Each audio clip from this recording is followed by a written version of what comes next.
जय जगन्नाथ दर्शक बंधु आमर यूट्यूब चैनल ओडिया ज्ञान सागर रे आपण मानंकु स्वागत। आज आमे आपणंकु एपरि एक राशिर कहानी कहिबाकु जाउअछु जिए कि बाहरु जेतिकी शांत देखा जाइथांती भीतरु सेतिकी ही गभीर होइथांती। एपरि एक व्यक्तित्व जिए कि चुपचाप सबुकिछि सही जाती किंतु अन्य मानंकु केबे भी ताहा अनुभव करिबाकु दियंती नाही, काहारिकु जणांती नाही कि से भांगी पड़िछंती बोली। आमे कथा हेउछे सही कर्कट राशिर विषय रे जिए कि चंद्रंक द्वारा परिचालित अटंती, भावनार देवी अटंती, ममतार जीवित प्रतिमा अटंती। ज्योतिष शास्त्र अनुसारे जेबे काहारी जन्म जातकरे चंद्र ग्रह कर्कट राशि रे रहिथांती तेबे सेही जातक केवल मनीष होई न थाए बरं एक संवेदनशील ऊर्जा पालटि जाइथाए।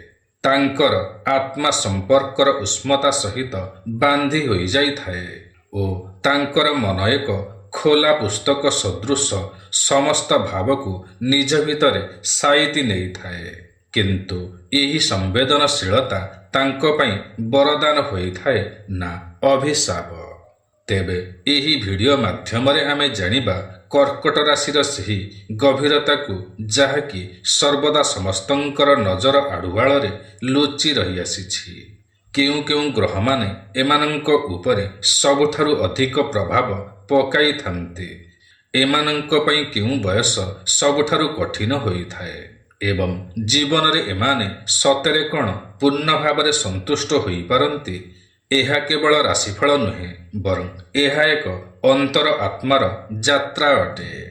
आसंतु जानिबा बयस अनुसारे सही जीवनर पाठकु जहाँकि जीवनर कटु सत्यतार परिचय देई थाए एवं एही कटु सत्यता ही बहुत किछि शिखाई जाई थाए। प्रिय दर्शक बंधु माता लक्ष्मींकर अशेष कृपा पाइबाकु चाहुथिले आमर कमेंट बॉक्स रे जय मां महालक्ष्मी अवश्य लिखंतु एवं गोटिए लाइक करी सब्सक्राइब निश्चय करंतु। कर्कट राशिर व्यक्ति मानंकर जीवन बाहरु जेतिके शांत देखा जाई थाए भीतरु सेतिके अशांत होई थाए। एमानंकर जीवनर आरंभ एपरि एक भावनात्मक संसार रे होई थाए जहाँकि प्रत्येकटी छोट छोट कथा हृदय को आघात देई थाए। प्रत्येक तिरस्कार तीर परि क्षत देई थाए एवं प्रत्येक संपर्क जीवनर केंद्रबिंदु पालटि जाई थाए। जन्मर 18 वर्ष समय एमानंक पई सबुठारु अधिक भावनात्मक व्यग्रता भरा होई थाए। एमाने पिलादिनरु ही संवेदनशील होइथांती एवं घरर वातावरण अस्थिर होइथिले मध्य एमाने अन्यमानंक अपेक्षा 10 गुणा अधिक गभीरता को अनुभव करि पारंती। कौनसी भी कथा अन्यमानंकु सामान्य लागुथिला बेले कर्कट राशिर लोकमानंकु बहुत गभीरता सेही कथारे ही देखा देई थाए। द्वितीय सत्य चंद्र ग्रह एमानंकर स्वामी होइथांती एवं चंद्र ग्रहंकर स्वभाव होई थाए कि बदली जीवा। एही परिवर्तनता एमानंकर भावनारे मध्य देखिबाकु मिले थाए।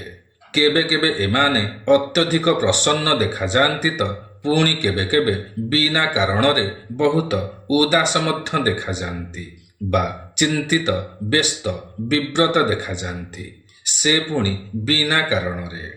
18 वर्ष रे कर्कट राशिर व्यक्ति पाठ पढ़ारे बहुत भल होइथांती किंतु एमानंकर भावनात्मक स्थिरता टळमळ होइथाए बा अस्थिर होइथांती। एमानंकु सच्चा बंधुटीए मिलिबा कठिन होइथाए काहिंकि ना एमाने खूब शीघ्र भांगी पड़िथांती एवं बारंबार धोखा खाइबा परे मध्य आशा भरोसा छाड़ती नाही। जिए टिकिए स्नेह आदर करि दियंती सेमानंक पई जीवन देबाकु मध्य एमाने पछांती नाही। एहा परे भी एमानंकु एक विशेष रूपरे बा सबुठारु अलगा रूपरे गढ़ी तोली थाए ताहा हेउछि एमानंकर करुणा। एही बयसरे ही एमानंकु सेवा मनोभाव अन्यमानंकु साहाय्य करिबार प्रवृत्ति ଏବଂ ନିଜ ପରିବାର ପ୍ରତି ଅତ୍ୟଧିକ ମୋହ ଜାଗ୍ରତ ହୋଇଥାଏ। ଏହି ଗୁଣ ଏମାନଙ୍କୁ ଈଶ୍ୱରଙ୍କର ପ୍ରିୟ କରିଥାଏ। ଯଦି ଜନ୍ମ ଜାତକରେ ଚନ୍ଦ୍ର ଏମାନଙ୍କର ବଳବାନ ହୋଇଥାନ୍ତି, ତେବେ ଏମାନେ ପିଲାଦିନରୁ ହିଁ ଆଧ୍ୟାତ୍ମିକ ପ୍ରତି ଆକୃଷ୍ଟ ହୋଇଥାନ୍ତି। ପୂଜା ପାଠ, ଶିବ ଭକ୍ତି ଅବା ଶ୍ରୀକୃଷ୍ଣଙ୍କ ପ୍ରତି ଆକର୍ଷିତ ହୋଇଥାନ୍ତି। ଏହା ଏମାନଙ୍କୁ ପିଲାଦିନରୁ ହିଁ ଆତ୍ମସନ୍ତୋଷ ଦେଇଥାଏ। ଏହା ହିଁ ସେହି ସକାରାତ୍ମକ ଉର୍ଜା ଅଟେ ଯାହାକି ଏମାନଙ୍କୁ ଜୀବନରେ ପ୍ରାରମ୍ଭିକ କଠିନତାରୁ ସୁରକ୍ଷା ଦେଇଥାଏ। ତୃତୀୟ ସତ୍ୟ, କର୍କଟ ରାଶିର ଲୋକମାନଙ୍କ ପାଇଁ 19ରୁ 24 ବର୍ଷ ବୟସ ସବୁଠାରୁ ଅଧିକ ବିଶୃଙ୍ଖଳା ଯୁକ୍ତ ହୋଇଥାଏ। ଭ୍ରମ ଓ ଭାବନାତ୍ମକ ଧୋକା ଭରା ସମୟ ହୋଇଥାଏ। ଏହା ହିଁ ସେହି ବୟସ ଅଟେ କାହାରି ବି ସହିତ ବହୁତ ଗଭୀରତାର ସହକାରେ ମିଶି ଯାଆନ୍ତି। କୌଣସି ବନ୍ଧୁତାର ସମ୍ପର୍କ ହେଉ ଅବା ପ୍ରେମ ସମ୍ପର୍କ ହେଉ ଅବା କେହି ମାର୍ଗଦର୍ଶକ ହୁଅନ୍ତୁ, କିନ୍ତୁ ଦୁର୍ଭାଗ୍ୟବଶତଃ ଅନେକ ଥର ସେହି ବ୍ୟକ୍ତି ହୃଦୟରେ ବହୁତ ଗଭୀରର କ୍ଷତ ଦେଇଥାଏ। କାହିଁକି ନା କର୍କଟ ରାଶିର ବ୍ୟକ୍ତି ଥରେ ଯଦି କାହାରି ସହିତ ମିଶିଯାଆନ୍ତି ତ ପୂରାପୂରି ମନ ଓ ଆତ୍ମାର ସହକାରେ ମିଶିଯାଆନ୍ତି। ତାଙ୍କ ଭାବନାରେ ପୂରାପୂରି ଭାସି ଯାଆନ୍ତି ଏବଂ ଦୁନିଆର ଚତୁରତାକୁ ଏମାନେ ବୁଝିପାରନ୍ତି ନାହିଁ। ଏହି ବୟସରେ ଯଦି ଚନ୍ଦ୍ର ଗ୍ରହ ରାହୁ ଗ୍ରହଙ୍କର ସଂସ୍ପର୍ଶରେ ଆସି ପୀଡ଼ିତ ହୋଇଥାଏ ଅବା ସପ୍ତମ ଘରେ ଅଶୁଭ ଗ୍ରହମାନଙ୍କର ଦୃଷ୍ଟି ରହୁଥାଏ, ତେବେ ପ୍ରେମ ସମ୍ପର୍କରେ ଧୋକା, ବନ୍ଧୁତାରେ ବିଶ୍ୱାସଘାତକତା ଏବଂ ମନରେ ସନ୍ଦେହ ଭରା ଭାବନା ଜନ୍ମ ନେଇଥାଏ। ଏମାନେ ନିଜକୁ ଦୋଷୀ ବୋଲି ମାନି ନିଅନ୍ତି। ଏଥିପାଇଁ ଅବସାଦ, ଏକୁଟିଆପଣ ଓ ଆତ୍ମଗ୍ଳାନି ଭରା ମନର ସ୍ଥିତି ଭାରି ପଡ଼ିଥାଏ।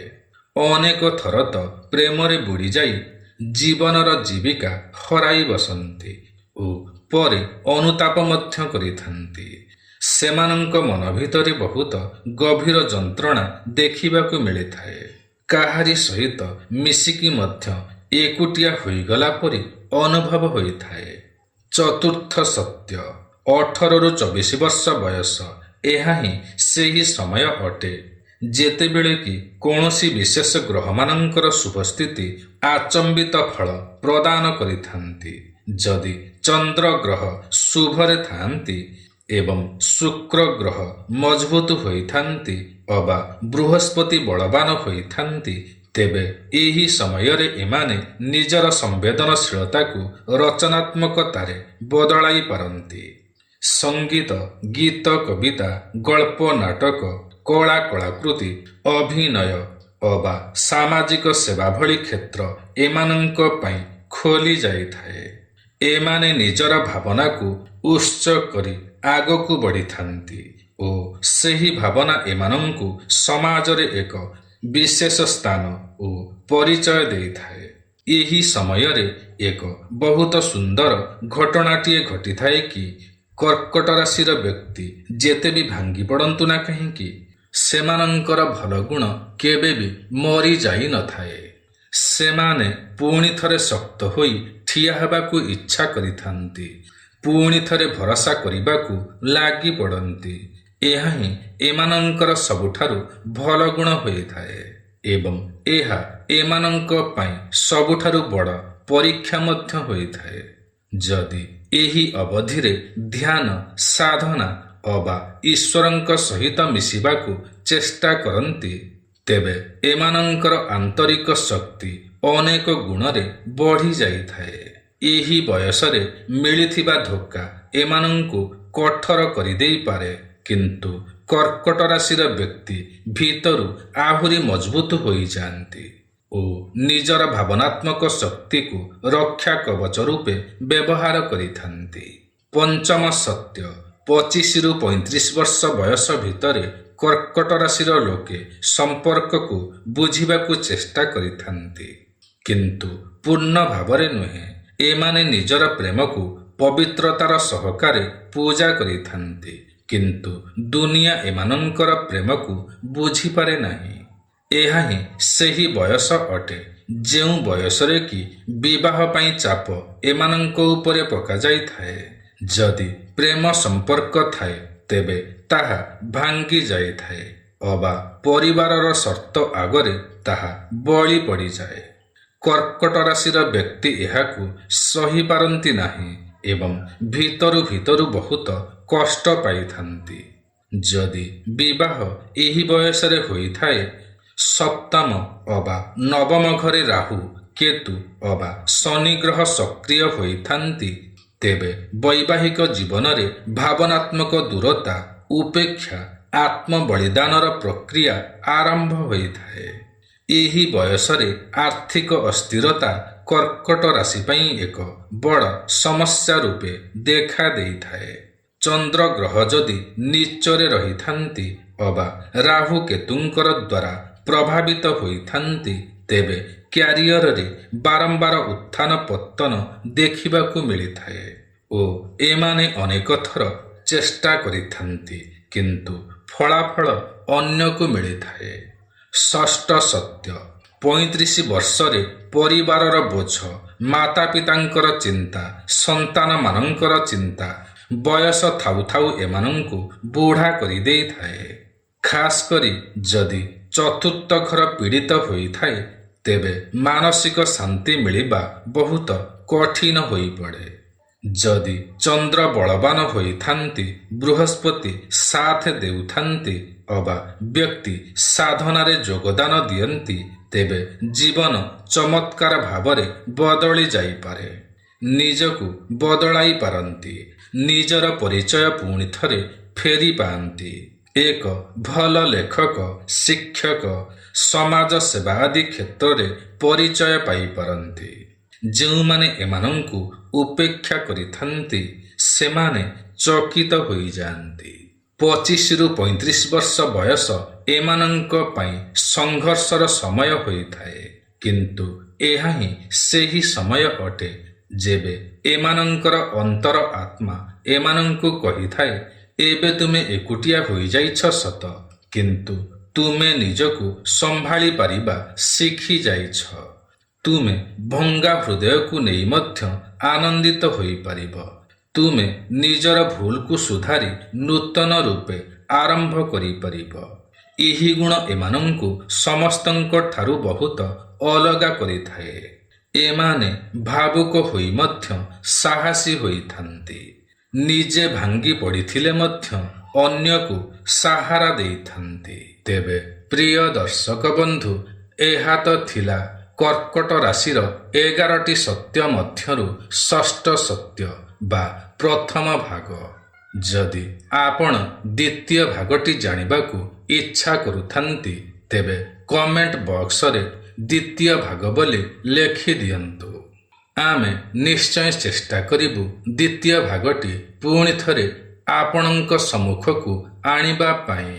ତେବେ ଆଜିର ଏହି କାର୍ଯ୍ୟକ୍ରମଟି ଆପଣଙ୍କୁ କିପରି ଲାଗିଲା ନିଶ୍ଚୟ କମେଣ୍ଟ କରି ଜଣାଇବେ।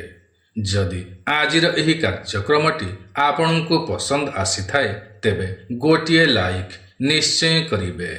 ଯଦି ଆପଣ ଆମର ଏହି ୟୁଟ୍ୟୁବ୍ ଚ୍ୟାନେଲ ଓଡ଼ିଆ ଜ୍ଞାନସାଗରରେ ନୂଆ ଅଟନ୍ତି ଏବଂ ଏଯାଏଁ ସବସ୍କ୍ରାଇବ୍ କରିନାହାନ୍ତି, ତ ତୁରନ୍ତ ସବସ୍କ୍ରାଇବ୍ କରିନିଅନ୍ତୁ, କାରଣ ଆମର ଏହି ୟୁଟ୍ୟୁବ୍ ଚ୍ୟାନେଲରେ ଏହିପରି ଭଲ ଭଲ ଭିଡ଼ିଓମାନ ସର୍ବଦା ଅପଲୋଡ଼ କରାଯାଇଥାଏ, ଯାହାକି ଆପଣଙ୍କର ଜ୍ଞାନର ସୀମାକୁ ବଢ଼ାଇଥାଏ। ତେବେ ଆଜି ପାଇଁ ଏତିକି। ପୁଣି ଦେଖାହେବ ଆସନ୍ତା ନୂଆ ଏକ କାର୍ଯ୍ୟକ୍ରମରେ। ସେ ପର୍ଯ୍ୟନ୍ତ ଆମକୁ ବିଦାୟ ଦିଅନ୍ତୁ। ଜୟ ଜଗନ୍ନାଥ ଦର୍ଶକ ବନ୍ଧୁ।